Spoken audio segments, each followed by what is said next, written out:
Hello दोस्त, मेरा नाम रोहित कुमार है। मेरे चैनल में आप लोग का स्वागत है। जैसा कि देख रहे हैं कि आप लोग नागरिकता के बारे में हम पढ़ाने वाले हैं। नागरिकता के बारे में हम लोग पढ़ेंगे कि भारत के नागरिकता का उल्लेख किस अनुच्छेद में दिया गया है, किस भाग में दिया गया है। इस वीडियो में हम लोग पढ़ेंगे कि भारत की नागरिकता आखिर कौन हो सकता है। पाकिस्तान जो हमारे देश से अलग हुआ है 14 अगस्त 1947 को, तो उसके बारे में जो हमारे संविधान के किस अनुच्छेद में उल्लेख है कि वो भारत का नागरिकता प्राप्त कर सकता है। और इसमें पढ़ेंगे कि इस नागरिक अधिनियम जो 1955 बना था, किस अधिनियम के तहत इसमें क्या क्या शर्त रखा गया। आखिर भारत की नागरिकता प्राप्त करने के लिए किसी व्यक्ति को क्या क्या शर्त मानना होगा, ये इसमें उल्लेख दिया गया, किस अनुच्छेद में दिया गया। तो हम लोग पढ़ेंगे। तो भारत की जो नागरिकता है तो उसका उल्लेख संविधान के 5 से 11 में दिया गया।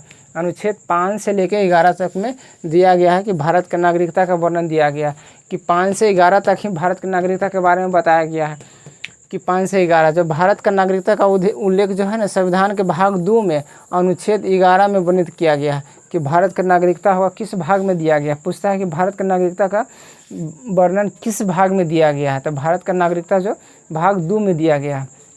क्वेश्चन यहीं से पूछ देता है कि भारत का नागरिकता का किस भाग में दिया गया, तो भारत की नागरिकता का भाग 2 में दिया गया। इसका उल्लेख 5 से 11 तक है। इसका उल्लेख भारत की नागरिकता का, तो भारत में नागरिकता का एकल नागरिकता का प्रावधान है। पूछता है कि भारत में नागरिकता का जो प्रावधान है किस प्रकार है, एकल नागरिकता, द्विपद नागरिकता या त्रि नागरिकता। तो भारत में जो नागरिकता का प्रावधान है जो एकल नागरिकता का प्रावधान है। एक किसी 28 अभी वर्तमान में राज्य है और 8 केंद्रशासित प्रदेश है। तो किसी भी एक स्टेट का नागरिकता ले लीजिए और ऑल इंडिया में बस सकते हैं, जा सकते हैं, फिर जा सकते हैं। इसे बोलते हैं एकल नागरिकता। एकल नागरिकता का प्रावधान दिया गया। किस देश से लिया गया है एकल नागरिकता, क्योंकि हमारा जो संविधान है मिश्रित है। हम पूछता क्वेश्चन कि भारत का जो संविधान है किस प्रकार है, तो भारत का जो संविधान मिश्रित है, हर देश से कुछ न कुछ लिया गया। जैसे में दक्षिण अफ्रीका से संविधान संशोधन लिया गया, वैसे ही जो नागरिकता है किस देश से लिया गया है एकल नागरिकता, तो ब्रिटेन से लिया गया है। ऐसे व्यक्ति जिन्हें किसी भी देश के राजनीतिक, आर्थिक एवं नागरिकता अधिकार प्राप्त है वे इस देश का नागरिक कहलाते हैं। किसी भी देश के व्यक्ति जो राजनीतिक, आर्थिक एवं नागरिकता का अधिकार प्राप्त है वो उस देश का नागरिक होगा। तो हमने पढ़ा कि भारत का नागरिकता का प्रावधान 5 से 11 में दिया गया। तो हम लोग देखेंगे कि 5 में क्या दिया गया, 6 में क्या दिया गया और 11 में क्या दिया गया। इसके बारे में हम लोग पढ़ेंगे। तो अनुच्छेद 5 के बारे में पढ़ते हैं कि अनुच्छेद 5 में क्या दिया गया है। तो अनुच्छेद 5 में दिया गया है कि संविधान लागू होने के समय नागरिकता, संविधान जो उस समय लागू हुआ था, भारत का संविधान किस वर्ष पर लागू हुआ, कब लागू हुआ भारत का संविधान। तो भारत का संविधान जो हुआ था 26 जनवरी 1950 को पूर्ण रूप से लागू हो गया था। क्वेश्चन पूछता है संविधान से रिलेटेड क्वेश्चन हर एग्ज़ाम में कुछ न कुछ 15 या 20 या 8 क्वेश्चन तो रहता ही है। तो पूछता है कि भारत का संविधान अंगीकार कब हुआ था, तो पूछता है अंगीकार कब हुआ था। 26 नवंबर 1949 को अंगीकार हुआ था, बन के तैयार हुआ था। और लेकिन पूर्ण रूप से लागू कब हुआ था, तो लागू हुआ था 26 जनवरी 1950 को। जो क्वेश्चन पूछता ही है, जो 26 जनवरी 1950 को लागू हुआ था। जब 26 जनवरी 1950 को भारतीय संविधान लागू हुआ तो उस समय कुछ प्रावधान किया गया था कि भारत का नागरिकता किस प्रकार से होगा।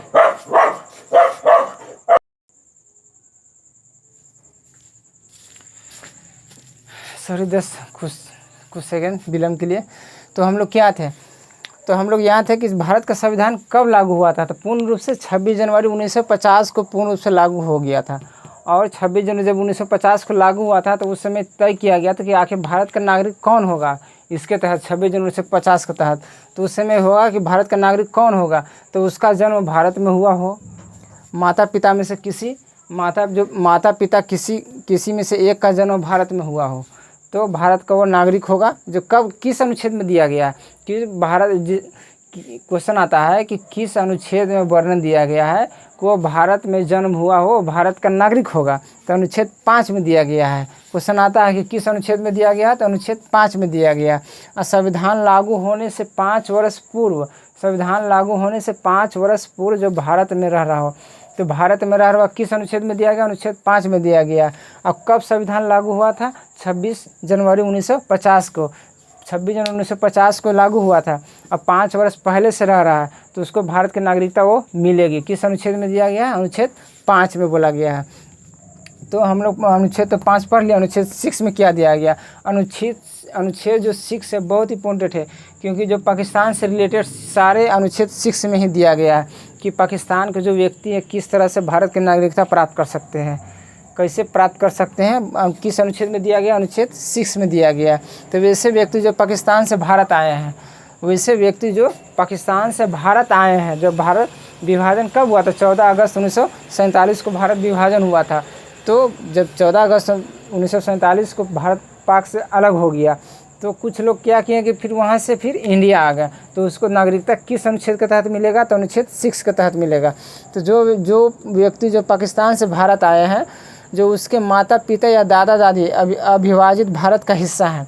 कहने का मतलब है कि अविभाजित, जब भारत विभाजन कब हुआ था? 14 अगस्त को हुआ था 1947 को। उसके पहले भारत और पाकिस्तान तो एक पूरा था, तो उसके पहले उसके माता पिता या दादा दादी दोनों में से कोई एक भारत में रह रहे होंगे, कोई रह रहे होंगे, तो उसे भारत की नागरिकता मिलेगी। और वह 19 जुलाई 1948 से पूर्व भारत आया है। 1948 से पहले वो 19 जुलाई से भारत आया है, तो उन्हें भारत की नागरिकता मिलेगी। और ऐसे व्यक्ति को समान रजिस्ट्रेशन के द्वारा भारत की नागरिकता प्राप्त हो जाएगा। समान रजिस्ट्रेशन के द्वारा उन्हें भारत की नागरिकता मिल जाएगी, लेकिन एक शर्त है कि उन्हें 6 महीना पूर्व भारत में रहना होगा, स्थायी रहना होगा। 6 महीना पूर्व की नागरिकता से 6 महीना पहले उन्हें भारत में रहना होगा, तब उसे भारत की नागरिकता मिलेगी। तो किस अनुच्छेद में दिया गया? अनुच्छेद 6। अनुच्छेद 6 है ना, तो ये पूछता क्वेश्चन अनुच्छेद 6 से रिलेटेड आता है कि पाकिस्तान से रिलेटेड किस अनुच्छेद में दिया गया है नागरिकता संबंधी प्रावधान? तो अनुच्छेद 6 में दिया गया। अनुच्छेद 7 में पढ़ेंगे कि ऐसे व्यक्ति जो 1 मार्च 1947 के बाद पाकिस्तान चला गया था। कहने का मतलब है कि जो अनुच्छेद 7 में बोला गया है कि ऐसे व्यक्ति जो 1 मार्च 1947 को पाकिस्तान, जब विभाजन हुआ था तो उस समय पाकिस्तान चला गया था और उसे फिर वो रिटर्न भारत में आ गया, तो उसे नागरिकता का प्रावधान भारत में मिलेगा, उसे नागरिकता भारत की मिलेगी। किस अनुच्छेद में बोला गया है? अनुच्छेद 7 में बोला गया है कि जो पाकिस्तान में चला गया फिर वो रिटर्न होके भारत में आके और रहना चाहता है और नागरिकता भारत का ही लेना चाहता है, तो किस अनुच्छेद में बोला गया? अनुच्छेद 7 में बोला गया। इंपॉर्टेंट होता है अनुच्छेद 7 इंपॉर्टेंट, और अनुच्छेद 6 पाकिस्तान से रिलेटेड है। और वो जब भारत में रजिस्टर मिलेगी तो वो उसे समान रजिस्ट्रेशन करना होगा। समान रजिस्ट्रेशन के द्वारा उसे भारत की नागरिकता मिलेगी, और रजिस्ट्रेशन से पहले 6 महीना पूर्व उन्हें भारत में निवास करना होगा। 6 माह पूर्व भारत में अनिवार्य रूप से रहना होगा, और समान रजिस्ट्रेशन के द्वारा अनुच्छेद 7 के तहत उसे भारत की नागरिकता मिलेगी। अनुच्छेद 8 में बोला गया है कि भारत के बाहर रहने वाले नागरिकता का अधिकार। कुछ बहुत से भारतीय है जो भारत के बाहर विदेशों में रह रहे हैं, अमेरिका, ब्रिटेन, लंदन, फ्रांस सब रह रहे हैं, तो उन्हें भारत में रहने वाले नागरिकों का जो बाहर रह रहे हैं उसका वर्णन किस अनुच्छेद में दिया गया? तो अनुच्छेद 8 में दिया गया कि जो भारत से बाहर रह रहे हैं उसे नागरिकता का अधिकार किस अनुच्छेद के तहत है? तो अनुच्छेद 1 के तहत है। ऐसे व्यक्ति जिनके द्वारा दादा या दादी माता पिता अविभाजित भारत के हिस्सा हैं। कहने का मतलब है कि वैसा व्यक्ति जिनके माता पिता दादा दादी अविभाजित माने उस समय 48 से पहले 47 से पहले जो भारत के हिस्सा हैं, रहने वाले में से थे, उन्हें नागरिकता मिलेगी। उन्हें नागरिकता मिलेगी और समान रजिस्ट्रेशन के द्वारा मिलेगा, और 6 महीना पूर्व उन्हें भारत में निवास रहना होगा, तब उन्हें मिलेगी। अनुच्छेद 8 में बोला गया है कि उन्हें मिलेगी भारत की नागरिकता, उन्हें मिलेगी। किस अनुच्छेद में बोला गया? अनुच्छेद 8 में दिया गया, 8 में दिया गया। अनुच्छेद 9 में क्या? तो अनुच्छेद 9 में यही है कि ऐसे व्यक्ति जो स्वेच्छा से भारत का नागरिक छोड़ देता है। अब तो बात हुआ था जगने से कि भारत का नागरिकता किस तरह से प्राप्त कर सकते हैं। अब ऐसा भी तो हो सकता है कि कोई भारत से अपना नागरिकता त्याग कर विदेशों का नागरिकता ग्रहण करेगा, तो किस अनुच्छेद में दिया गया? अनुच्छेद 9 में दिया गया है कि कोई नागरिक है जो अपनी नागरिकता जो है स्वेच्छा से भारत का नागरिक छोड़ देता है, ऐसे व्यक्ति भारत का नागरिक नहीं समझा जाएगा। अगर कोई अपने मन से स्वेच्छा से भारत की नागरिकता छोड़ना चाहता है तो भारत का नागरिक नहीं कहलाएगा। किस अनुच्छेद में दिया गया? अनुच्छेद 9 में दिया गया। किस अनुच्छेद में दिया गया? अनुच्छेद 9 में दिया गया है कि भारत का जब तुम अपने समीक्षा से भारत का नागरिक तुम छोड़ रहे हो तो तुम भारत का नागरिक नहीं कहलाओगे। किस अनुच्छेद में दिया गया? अनुच्छेद 9 में दिया गया। अनुच्छेद 10 में क्या दिया गया? कि नागरिकता का अधिकार बना रहेगा। कहने का मतलब जो तुम एक बार भारत की नागरिकता प्राप्त कर लेते हो, भारत का नागरिकता प्राप्त कर लेते हो, तो वो नागरिकता प्राप्त कर लेते तो तुम्हारा नागरिकता का अधिकार बना रहेगा। किस अनुच्छेद में दिया गया, तुम्हारा अधिकार है नागरिकता का, तो किस अनुच्छेद में दिया गया, अनुच्छेद 10 में दिया गया। और लास्ट है, ऐसे व्यक्ति जो भारत का नागरिक हमेशा बने रहेगा।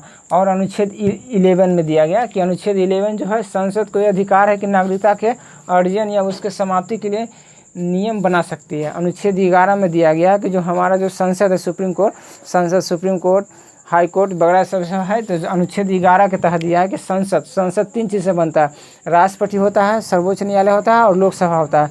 तो हमारा संसद को ये अधिकार है कि नागरिकता के अर्जन, उसकी समाप्ति के लिए नियम बना सकती है। जो नागरिकता, किस तरह से नागरिकता तुम खो सकते हो, इसका वर्णन जो है अनुच्छेद 11 में दिया गया। कौन बना सकता है रूल वगैरह, संसद बना सकता है। नागरिकता जो हमारा जो भारत का नागरिकता है, तो अधिनियम बना था सिटीजनशिप एक्ट 1955 नागरिकता अधिनियम 1955 में कुछ नियम बने थे, जिसके थ्रू भारत की नागरिकता निम्न प्रकार से प्राप्त की जा सकती है।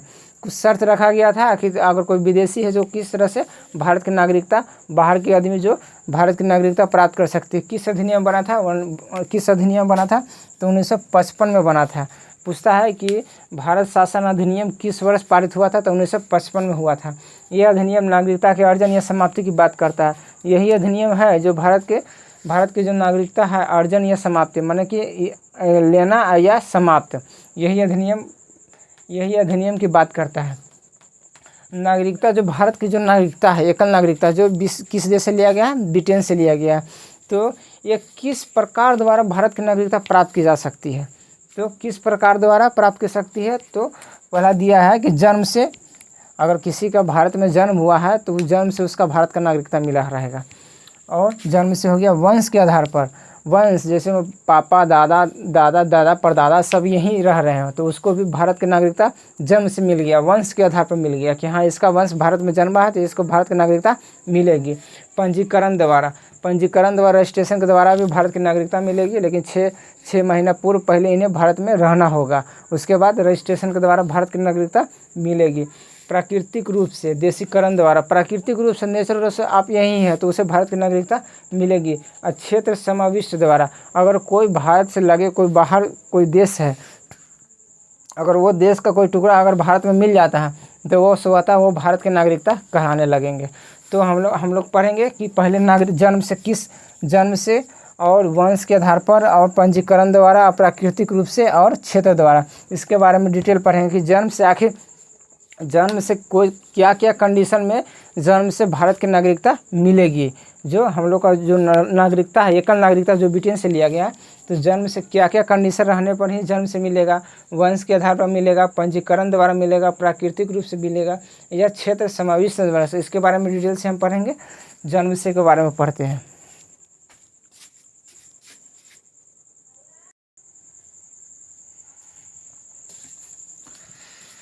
जैसा कि हम लोगों ने पढ़ा कि नागरिकता अधिनियम 1955 के तहत 6 तरीकों से भारत की नागरिकता प्राप्त कर सकते हैं। तो उसमें हम लोग देखा था कि जन्म की नागरिकता से, वंश के आधार पर नागरिकता, और पंजीकरण द्वारा, और क्षेत्र समाविष्टि से, और ये नागरिकता की समाप्ति किस तरह से की जा सकती है उसके बारे में पिछले वीडियो में हम लोग पढ़ा था। और इस वीडियो में इसके बारे में डिटेल से पढ़ेंगे कि आखिर की नागरिकता जो है, भारत की नागरिकता किस तरह से प्राप्त कर सकते हैं।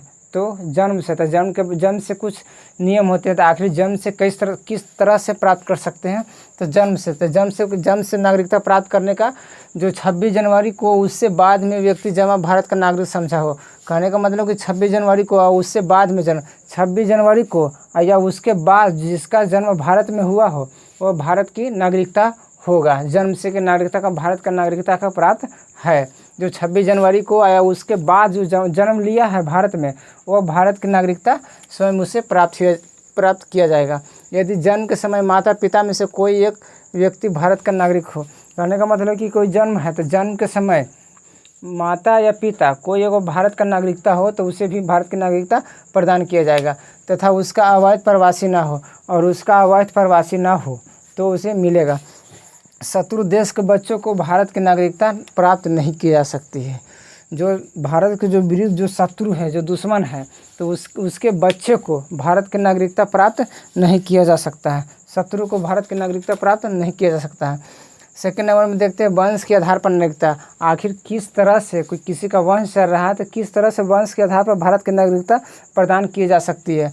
तो यदि कोई व्यक्ति जिसका जन्म 26 जनवरी 1950 को उसके बाद परंतु 10 दिसंबर के बाद भारत में हुआ हो। कहने का मतलब है कि कोई व्यक्ति है जिसका जन्म 26 जनवरी 1950 को 26 जनवरी 1950 को या उसके बाद 10 दिसंबर 1992 से पूर्व भारत में हुआ हो। जब हमारा संविधान कब लागू हुआ था 26 जनवरी 1950 को, तो इसमें रेंज दिया हुआ है कि 26 जनवरी 1950 और 10 दिसंबर 1992 दोनों के बीच में अगर भारत में जन्म हुआ हो तो उसका भारत का नागरिकता मिलेगा, वंश के आधार पर मिलेगा। कब तक 1952 के बीच में हो, 1950 और 52 के 92 के बीच में जन्मा हो तो उसे भारत की नागरिकता मिलेगी। भारत की नागरिकता मिलेगा। भारत का नागरिकता वंश के आधार पर बन सकता है। उसका जो नागरिकता है उसका नागरिकता है 1950 और 1992 इतना के बीच में अगर जन्म हुआ है तो उसका नागरिकता जो है ना वंश के आधार पर भारत की नागरिकता प्रदान की जा सकती है कि हाँ आपका वंश यहाँ रहा है तो आपको नागरिकता मिलेगी। उसका माता पिता भारतीय के नागरिक हो और उसका माता पिता भारत का नागरिक रहना चाहिए तब उसका बच्चे को मिलेगा कि हाँ उसका नागरिकता मिलेगी। पंजीकरण द्वारा रजिस्ट्रेशन द्वारा भी भारत की नागरिकता प्राप्त की जा सकती है। केंद्र सरकार निम्न आधार पर पंजीकरण द्वारा आधार पर की जा सकती है। कुछ नियम है उसके द्वारा रजिस्ट्रेशन द्वारा भारत की नागरिकता प्राप्त की जा सकती है। भारतीय मूल में कोई व्यक्ति रजिस्ट्रेशन से 7 वर्ष पूर्व भारत में रहा हो। कहने का कि भारतीय मूल का कोई व्यक्ति रजिस्ट्रेशन से 7 वर्ष पहले जब रजिस्ट्रेशन करवाते हैं तो 7 वर्ष पहले तक भारत में रह रहे हो तो उसे भारत की नागरिकता मिलेगी। वह व्यक्ति जिसने भारत का नागरिक से विवाह किया हो 7 वर्ष से भारत में रह रहा, कोई भारतीय का नागरिक है, भारत के नागरिक से कोई विदेशी व्यक्ति शादी किया है और 7 वर्ष से भारत में ही रह रहा है तो उसे भी भारत की नागरिकता मिलेगी। और भारत के नागरिक के नाबालिग बच्चे जो भारत के नागरिक के नाबालिग जो बच्चे हैं उन्हें भारत की नागरिकता मिलेगी। और क्षेत्र समाविष्ट, क्षेत्र बोलते हैं जो भारत के अगल बगल जो क्षेत्र वगैरह रहते हैं जो किसी देश का लगा हुआ सटा हुआ भाग उसको बोलते हैं क्षेत्र समाविष्ट। तो कहने का किसी विदेशी क्षेत्र को भारत जीतता है, कोई जैसे में पाकिस्तान है, चीन है, तो और कोई क्षेत्र को भारत जीत लेता है उस पर आक्रमण करके तो वह स्वतः ही भारत के नागरिक को कहलाएंगे। उस क्षेत्र के लोग जो हैं स्वतः ही भारत के नागरिक कहलाएंगे। इस तरह से भारत की नागरिकता उसे स्वतः मिल जाएगी। किसी देश का जीता हुआ भाग भी भारत का नागरिकता हो जाएगी। आखिर हम लोगों को पढ़ा कि भारत की नागरिकता किस तरह से प्राप्त कर सकते हैं। जन्म से वंश के आधार पर जिसका वंश जो 7 वर्ष आ रहा है उसका मिल जाएगा। अब नागरिकता की समाप्ति के बारे में पढ़ेंगे कि आखिर भारत की नागरिकता तो मिल गया, आखिर भारत की नागरिकता समाप्त कैसे हो सकता है। तो भारत की नागरिकता समाज स्वेच्छा से त्याग करता है, अपने मन से वो भारत की नागरिकता त्याग करता है तो उसे मिल जाएगा कि वो भारत की नागरिकता उसकी समाप्त हो जाएगी। किसी अन्य देश की नागरिकता ग्रहण करने पर अगर इस देश का भी नागरिकता ग्रहण किया हुआ है, इंडिया का भी और अमेरिका भी कभी ग्रहण कर लिया तो अमेरिका का जैसे ही ग्रहण करेगा इंडिया का स्वतः खत्म हो जाएगा। कहा गया कि किसी देश की नागरिकता ग्रहण करने पर, कोई भी देश का नागरिकता अगर स्वतः ग्रहण कर लेते हो तो इंडिया का नागरिकता स्वतः खत्म हो जाएगी। और वंचित किए जाने पर, वंचित भारत सरकार द्वारा हटाने पर भी नागरिकता आपका खत्म हो सकता है। तो नागरिकता खत्म हो सकता है। नागरिकता फर्जी तरीके से प्राप्त की है। अगर आप भारत का नागरिकता फर्जी तरीके से डुप्लीकेट बनाकर वह फर्जी तरीके से किसी 2 नंबर काम किया, फर्जी तरीके से काम प्राप्त किए हैं तो आपका नागरिकता खत्म हो सकता है। संविधान के प्रति अनादर रूप से, संविधान के प्रति अनादर रूप किए हैं, सब भारत को जो संविधान सबसे उच्च होता है उसके प्रति अनादर किए हैं तो आपका नागरिकता खत्म हो सकता है। राष्ट्रवाद विरोधी जो जैसे नक्सलाइट वगैरह होते हैं, आतंकवादी, उसके समर्थन में रहिएगा तो आपका नागरिकता खत्म हो सकता है। 7 वर्ष से लगातार मेन इम्पोर्टेंट होता है, क्वेश्चन आता है कि कितने वर्ष विदेशों में लगातार रहने पर भारत की नागरिकता खत्म हो सकता है। तो 7 वर्ष से लगातार बाहर रहने पर आपकी नागरिकता खत्म हो सकती है। जो नागरिकता अधिनियम 1955 बना था तो उसमें कई संशोधन किए गए थे। हमने पीछे पढ़ाया था कि भारत शासन अधिनियम 1955, तो उसके 1955 के अधिकार ही बना था जन्म से वंश के आधार पर नागरिकता का प्रावधान कैसे मिलेगा। और उसी के अधिनियम में कई संशोधन किए गए। तो उसमें संशोधन किए गए थे, कब किए गए थे। 1957 में किया गया था, 1960 में किया गया था और 1985 में किया गया था, 1986 में, 1992 और 2003 में भी किया गया था। और 2005 और 2016, 2015 और 2016 और 2019 में लाया गया था। 2016 में जो संशोधन हुआ था जो 2019 में लाया गया था।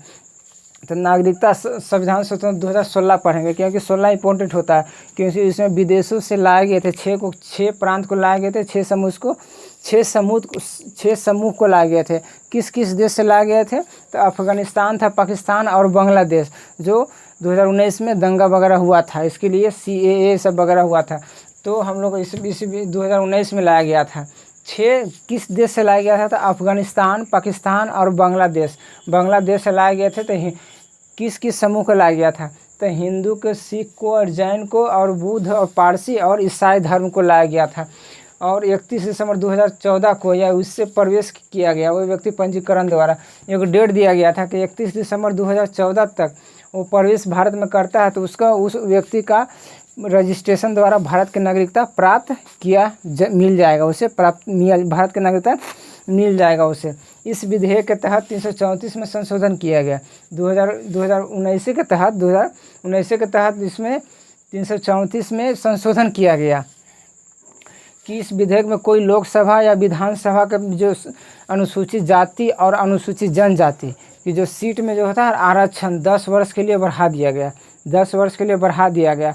और बढ़ाने का अंतिम इसका तिथि रखा गया 25 जनवरी 1930 तक ये आरक्षण प्रावधान रहेगा। 25 तक कोई उसका छूछा नहीं करेगा, 2025 तक बढ़ाया गया। क्वेश्चन पूछता है कि लोकसभा और विधानसभा में अनुसूचित जाति और अनुसूचित जनजाति के लिए किस संशोधन में किया गया कि उसका आरक्षण को बढ़ा दिया गया 2030 तक। तो 334 में संशोधन किया गया कि SC और ST का आरक्षण जो है बढ़ा दिया गया, 2030 तक बढ़ा दिया गया। तो हम लोगों ने पढ़ा कि नागरिकता को कैसे भारत की नागरिकता किस अनुच्छेद में दिया गया है, और इसमें पढ़ा कि किस प्रकार से भारत की नागरिकता प्राप्त कर सकते हैं। तो उम्मीद है कि हमारी वीडियो को अच्छा लगा होगा, और अच्छे लगे तो लाइक करें और शेयर करें।